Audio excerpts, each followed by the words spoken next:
Mag-ulam tayo ng tinola. Alam nyo ba ang tinola ay napaka-historical dahil ito ang kinain nila sa Noli Me Tangere. Sarap pala eh. Tikman ko nga. Sabaw pala. Sabaw pala. Ano to, Dennis Padilla? Ikaw ba yan? Diba? Ang sarap. Talagang ang sarap ng pagkakaluto ni best friend. Ang sarap. Ang talong. Sarap talaga, guys.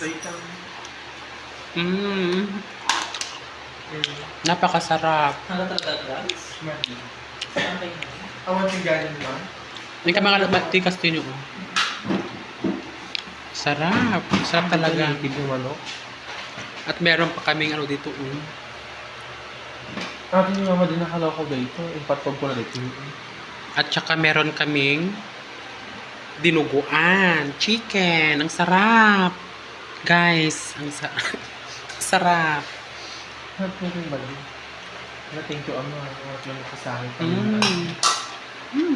Talaga. Hi!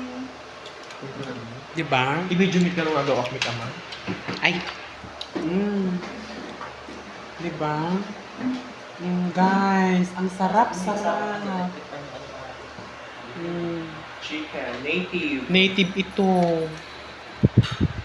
Mga kumare ko, diba? Naka-make up. Diba? Ang sarap-sarap. Binigay lang sa akin. Napakasarap. Naimas. Shake magkas nga. Sa baka sa chan mo yun. Bunga. At titikman din natin yung yung rice biryani na binigay daw sa friends. Naanat yun, hindi kaya anat. Tikman nga natin kung i-rate natin kung masarap talaga. Kung tunay bang biryani ito na luto ng mga, di ba, yung mga perfect. 8/10. Masarap. Alagan naman na 10/10, di ba? Sarap talaga. Biryani fish na po. Biryani, guys. Yung may pinagalit na rice na nakapakutong doon. Ang gato mo. At ngayon, titikman din natin yung sinigang na baboy ni Friendship. I-rate din natin ito, guys. Kung gaano ba kasarap, gano'n. I-rate ko siya talaga, guys. Masarap din. 9/10. Masarap.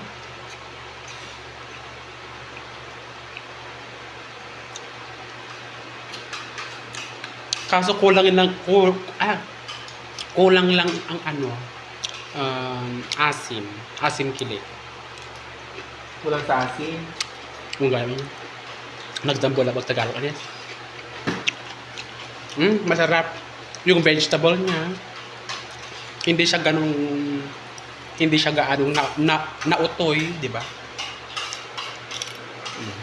Perfect.